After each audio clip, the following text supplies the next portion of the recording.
How's it feel to be here, to be committed, as opposed to the last couple times you've been here? I was kind of surprised. I thought coach was kind of lay off me and then like let me do my not trying to recruit me as hard.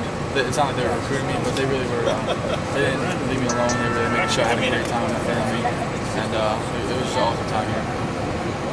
John, what sold you finally on Ohio State? Came right down to it. The 4 schools I had finalists: Michigan, Notre Dame, and Wisconsin. They're all kind of similar in a way, all kind of up north and kind of like smash mouth football. They all have great football, great education, but really what put them ahead was how they dealt with myself and my family off the field. They always went out of their way to make sure I was doing my best and getting my grades, getting my schoolwork done. And you can really tell they cared a lot about my family, where I came from, and they cared about me as a person, not a football player. Does Kevin Wilson talk to you about splitting out something like he did when he was at Oklahoma with that? I was talking football with him for an hour and we were going over plays. And what he's excited about with me is they even had a guy that is his first time. They're excited to get me to off the ball, attach the ball on the backfield. They think I can get it all. So once I get there, we're just going to go to work and hopefully make an impact out of it. What tape was he showing you? Was he showing you Ohio State tape or showing you Oklahoma and Indiana? We were looking at Ohio State tape the spring game and we drawing up a bunch of stuff on the board. Not really just tape, just draw concepts, formations, and where you can see me playing. So, how much did him being here have to do with you also? I mean, did that add to the attraction, I guess? Yeah, I guess so. I like Coach Warner. He's a great dude, but I felt really good about Ohio State when Coach Warner was here. He was pretty close to the decision back then. But once he came out and Coach Wilson came in, I wanted to just make sure I was comfortable being with him. And it's been nothing but great. I really like what he's doing out here. There's a lot of energy.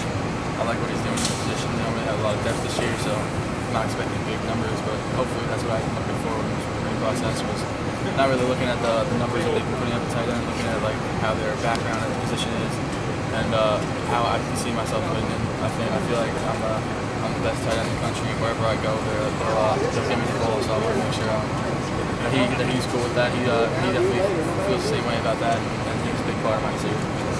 Were there other schools that were, telling you that Ohio State doesn't use the tight end? What was that like hearing that? Every other school, every other fan base, that was their main recruiting tactic, giving their numbers. No disrespect to Michigan, but they kept giving me Jake Butt's numbers, Wisconsin gave me Fumigali's numbers. Wherever they go, they're going to put up the same numbers. They're just great talents. They obviously fit into their system, but they're really great talents. Jake Butt could go anywhere and put up the numbers he had.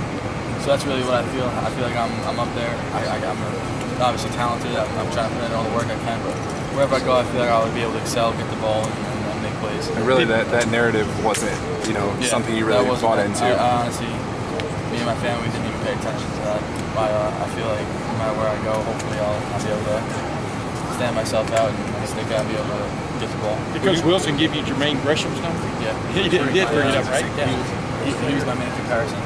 Compared Jeremy Ruckert to me a whole lot. The first round pick, he said All-American, really athletic, can do everything, big, strong, fast, and now he's making comparison. Hey, what made you pick go-karts for your video?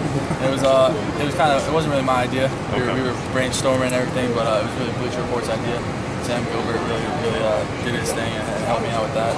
And it was a lot of fun. I didn't know if you were like planning a future as a NASCAR driver or something. No, definitely not. You actually IndyCar, right? you even go-kart at all, or is That was probably my third time. Yeah, they're kind of small for a guy like you. Yeah, I was just kind of squished and didn't fit, but I had fun. I had a lot of fun. Were the other team's jerseys yours, like the Michigan? Yeah, they supplied all that. They rented out the place for the night, brought food in. It was a really good time. When did you shoot that? July 5th. Okay, and you when you announced it, that was not the day you had actually committed, correct? I called Coach Meyer about a week before.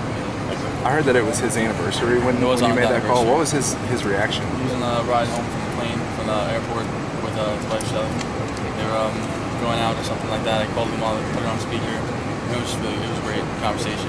Me and my family was there, and we just had a great conversation about how excited we are about that. Yeah, I didn't mean to interrupt. So, was it your intent to go to the opening and leave no doubt? I mean, give me your mind frame there. That was all I saw was the highlights, but it looked like you were intent on that. Leaving your mark. I went in believing that that I'm the best tight end and wanted to show everybody else there. That comes from a great support system with my family, my girlfriend, my coaches, everybody in my whole city. Not a lot of people come out of there and are successful. So I keep that in the back of my head, and everywhere I go, I just want to represent my town, people, my support system in the best way I can. So yeah, we're doubted around there, but I really just wanted to go in there and leave no doubt that I'm the best tight end in the country. I feel like I did that. In Long Island football, how would you sum it up? I mean, what is it on par? I mean, obviously you've never played football anymore. I mean, you haven't played football in Texas, but how would you describe Long Island football? I mean, it's very underlooked. Not really. It doesn't help me out to get recruited. We play a lot of games on Saturday, so it's hard to get to games. Yeah. But it's kind of hard to get recruited. Not many people come out of there. So that's really why I try and focus on going to camps, a lot of camps all over the country, because obviously the powerhouses from Florida and California, Georgia, they have a lot of powerhouses. So I wanted to just try and show that I can play with anybody. And that's what, for anybody who comes from Long Island or that area, or any area that is really successful football-wise, get to as many camps as you can, because that's really where you're going to get all the exposure you want and against national talent. That's what I try to focus on. When you and Matt Jones are 1 and 2 in the state of New York. Did you guys know each other previously or anything like that? You know, obviously camps and stuff like that. I know of him. I've seen him at a couple of camps, I think, but I haven't really talked to him. I'll get to know him. I want to get to know all the commits. I was talking to a bunch of them today. But yeah, we're trying to do our best. Brooklyn and in the city area has a bunch of good players, but not really on the island. So I'm trying to just give the best representation of them.